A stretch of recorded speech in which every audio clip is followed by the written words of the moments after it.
You look at everything else. You've had to run 300 meters up to this house. You've had to take down a dude in the front yard. Now you bust into the house, and now this. The physical taxation can't be ignored. If you haven't done all that, say you were even successful, you're not a trained grappler. You basically just muscled through this thing. Think about how exhausted that dude is. You're going to take 12 steps on the front porch, open up the front door, now make an decision. Now she's charging at you.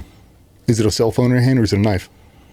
It's hard to tell. You're trying to process so much information. Now you're not comfortable getting that draw stroke, producing that weapon with a master grip, breaking your shots clean. Now you don't know. Or you get people with no physical capability whatsoever, and the only tool they can go to is the pistol. The lifesaver. But now they're not trained enough to actually perform with it.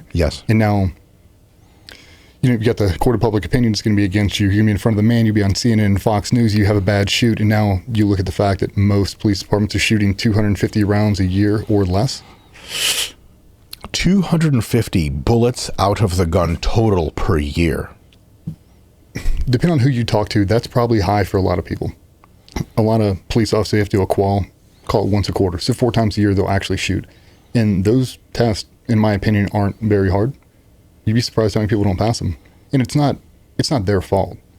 It's the system's fault for not giving them all the tools, not giving them updated weaponry, not giving them the right holsters, the right optics, the right ability to train, enough funding to train. They get X amount of rounds per department, and if you blow through it on training, there's no more ammo to train for a year, 2 years. You don't know. So they're constantly using a reserve. It's like you're dying of thirst in a Sahara desert. You got one canteen, they're just trying to ration it. It's like, I hate that for them. There's no good way out of that. There isn't, but then I've seen such a weird disparity between certain departments. You get there and they have every tool imaginable. They've got dedicated gyms and personnel and mental performance coaches. I mean, they have everything to them. And when you see the team, you look at me like, that's a team I want to come save me. I mean, and there's tons of those teams around the country. You just don't get to hear about them a lot. And it's the ones in between that don't get any funding. But the reality is all the same. A cop running the beat in Biloxi, Mississippi, going up against a barricaded shooter is no different. If you have a green beret on, if you're a Navy SEAL or you're some cop or some SWAT team dude, it's the same thing. It's an armed adversary. It's the same thing. Their processing is the exact same as yours. They're just better at it because that's all they do. That's their end state. They're training for that one specific incident where it's going to be a barricaded shooter. You are training to never get to that situation. It's just part of the culture. For some of the people, it's like if they fostered that in, like we're doing BJJ Tuesday, Wednesday, Thursday, every week we're bringing in a guy, this is what we're going to do, 1 hour a day. Dude, you start to feel more confident. Chest comes up, chin up, like I can process more information because I know I can physically handle myself. It's like that's what I want for those people. And so same thing with projectile weaponry, tasers, handguns. You have to be in it dry runs or with live ammo, whatever combination gets you enough reps in multiple shooting angles, scenarios, etc., so that you can do the thing and have, like you said, as much bandwidth left over. If it's alien to you to draw your weapon and to pull it up, that's where your bandwidth goes. But if that's completely automated, as you're doing it, you're assessing the situation. And you're like, that's a pregnant lady. That's a psycho with a knife. As opposed to just... We see the exact same thing in CQB. So about room clearing in and out of buildings. The guys that do the best on a flat range almost always do better in the house because they're not thinking about the shot sequence. They're not thinking about safety manipulations and height over bore aspects or anything. They're just searching for angles and distance, dynamic entries, driving to the corner, collapsing their sector, and the shot sequence sounds exact same way it does on a flat range. We get a guy who isn't comfortable. They hold the rifle weird. Everything looks choppy. They're very fidgety. They're very unsure of the next foot they're going to take, next step they're going to take, and you can see it. It telegraphs horrible body language. So you have to be good at shooting fundamentals, period. So that's what we do. That's our very first block. We bring everybody on the flat range, even the teams that don't want to do it. I know all you guys out there are going to watch us. That's why we build it in. You get guys who don't. And then you really get to see, because our standards aren't hard, but they're based on CQB and processing information. And when they get through them, everybody gets so much better. And now we go to CQB, everything's smooth. Because now you can see it. Like, if you build the foundation on the flat range, you build it in the gym, you build in your mindset components, your foundation's so solid, it can withstand all the other duress you're going to stack on top of it. Your foundation's weak, you'll crumble. There's a gentleman I'm a big fanboy of named Bob Keller, former Delta, long time. He said something super baffling where he was like, as soon as I got into Delta, I was getting ready to train like Tom Cruise shit, rappelling off of shit, driving backwards in cars with a minigun out the window. He's like, they just like took us to the range and completely broke down our basic shooting skills and rebuilt them up over months. And he's like, what the hell? But then he's like, okay. It turns out that your basic competency with shooting is like 80% of what you bring to any other strange scenario. Mm-hmm. You being an insanely competent range shooter to CQB, to firefights out in the forest.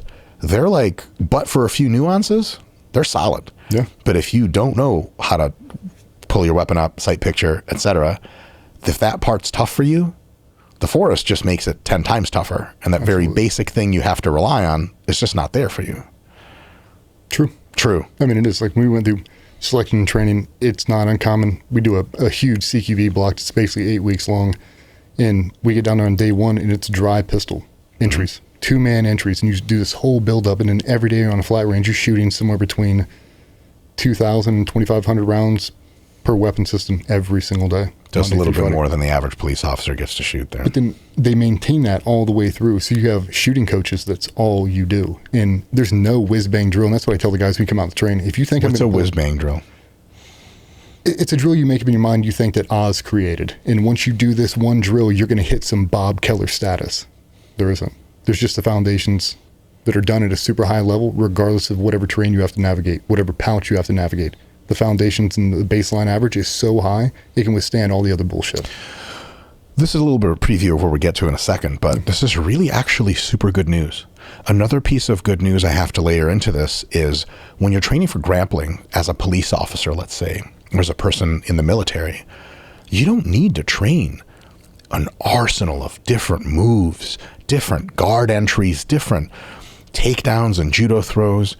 You need one good shot to the legs, one good judo throw, one good guard pass, if we even call it that. No one in the street knows what a guard is. Just one Toriano pass, knee on belly, mount, back take. That's like 4 moves. And whatever single leg, double leg, whatever you like to do, whatever fits your body best and you figure out in the first several weeks, you just get real good at that. Because when you see a suspect and he's resisting you, he's not a D1 wrestler. No. This is an inside single and he's fucking toast. And so because the fundamentals of shooting are simple, but you need to train them so much, and the fundamentals of grappling are really simple, you just need to train them a bunch, it's not actually like a ton of different stuff. Because people think like, oh yeah, so I got to become a black belt in jiu-jitsu. I got to be able to, get into any gym and teach the girls how to do like triangle from 3 different positions. Absolutely not. You won't be triangling anyone out in the street, I hope. Good God. Hope not. And then you don't need to become John fucking Rambo at shooting. You just need to become super, super proficient with the basics on all of these. And it's not going to take up 90 hours a week or some crazy shit like that. But understanding that that basic core is the priority is also really clarifying, because it's like, oh, this is the stuff that really is high ROI. Yep. Decent? Oh, yeah, for sure. We'll skip the stuff for actual operators. Projectile weaponry gets a bit more complex, different weapon systems, transport systems, vehicle operation, observation, communication, teamwork, that kind of stuff. Not a huge deal. Different kind of transfer for police officers. There's ancillary stuff like medical, orienteering, survival. That is all not. Police officers are trained in that stuff, and it's good to refresh that stuff. But here specifically, we're talking about combat. And it seems like there's a lot of stuff. And there's not that much, because we have a couple of high ROI ways to train, which kibosh like all of those categories, with a number of hours in the week that almost every police officer can manage to do in their literal spare time. But before we get to that, let's answer the question of why you should go the extra mile. Let's say I'm a cop. Been working the same beat for a few years. I clock in, I clock out. Maybe I lift weights too in my own spare time, because I'm just trying to be jacked. Why do I want that next level of proficiency with my weapon, with my hands, with my ability to move around? I have a few ideas, and I'd love for you to really remark on how this works in the real world. You ready? Yeah. So fundamentally, it's so you can be better at your job. And I know that sounds strange, but that's really, really important, because police officers, in my mind, have perhaps one of the most important jobs in all of the history of civilization, keeping the peace. once you've been to places where there is no peace currently, is it like a place that you can live and work and your kids can go to school? No.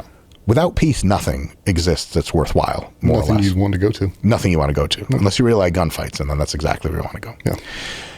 So police officers have arguably one of the most important jobs there is. Agree. And getting better at the job does a couple of really, really awesome things for them. First, it increases their survivability. Most people aren't trying to die on their job. If you can be like, hey, tomorrow, Jim, you want to die or do you want to live? You'd be like, what the hell? Get out of my face. Of course I want to live. Okay. How many hours of training did you do last month for close quarters combat and grappling proficiency? You may get an interesting answer to that question. Be like, so are you actually trying to survive or not? Because one of the things that baffles me, and I mean this with 1,000% due respect, is police officers absolutely put their literal lives on the line every day. It's more than I can say for myself. But some of them seemingly don't train for that eventuality. What do you think about that? I think that's because they haven't been bitten by reality yet. You see the guys that have lost guys that have been in bad shoots, or they've been stabbed, they've come really close to dying. They have this motivation for training bug that kicks over, and then everybody below them becomes a byproduct of that. Mm-hmm. So if you go to a team, I'll just throw one out there that are LAPD SWAT. If you roll into that team, it is at such a high level because they understand the reality. You're forced to adopt the reality. You're never going to have an easy day on that team because you don't have an easy job and they know it. If you go to middle America, 1,500 people in your hometown, and you get there and the culture is not like that. Like, well, we haven't had a shooting here in 54 years. That doesn't mean it's not going to happen. Why do you put a gun on every day when you go to work then? That's my question with him. If you put it on and there was no threat, why do you put it on? Yeah. Why don't you just walk around with a flashlight? It's a dangerous job. And right now, you're limiting your options. Yes. Like not being a professional. And then the other aspect is it doesn't create confidence in the family. Like when we talked about it last night. Like when your wife meets the whole department, she should see the people in the department and go, I feel so much better about you getting these sketchy calls at 2:30 in the morning because these are the dudes who are backing you up. Like, okay. And then it motivates the next generation to want to be you. Yeah. Like when I grew up, everybody wanted to be a cop. Mm-hmm. A cop, a fireman, the Marine with the pull-up bars. Like that's what people want to be. And there's a huge physical aspect. They don't send some fat cop to local high school to do recruiting. That'd be weird. It would be weird. They don't send there are no fat Marines, right? Like those are the guys on a pull-up bar. Those are the guys you want to be. You're motivating everybody else and it shows them it is cool to serve. It is cool to be a patriotic American, and it is cool to be in shape and be an absolute professional. That's what you want. And it breeds confidence when people see you. When you spill out of that squad car, sloppy, all your shit's untucked, like they see you're an easy target. When a dude spills out and he That's looks really like a he's thing, a pro. yeah? Yeah. So perps will basically from an evolutionary subconscious logic, assess, are you the alpha ape or not? Of course they are. Like how many times have you been mugged? 0. Exactly. I've tried a whole lot. Right, no one seems to look at me the same. Yeah, like if you look at guys who are big, in shape, they look aggressive, they got cauliflower ears and big ass forearms, like people don't mug you. Yeah. They mug people they can. Yeah. It's the same thing. And they look at that guy and they go, that dude ain't got nothing for me. Yeah. And they make a move.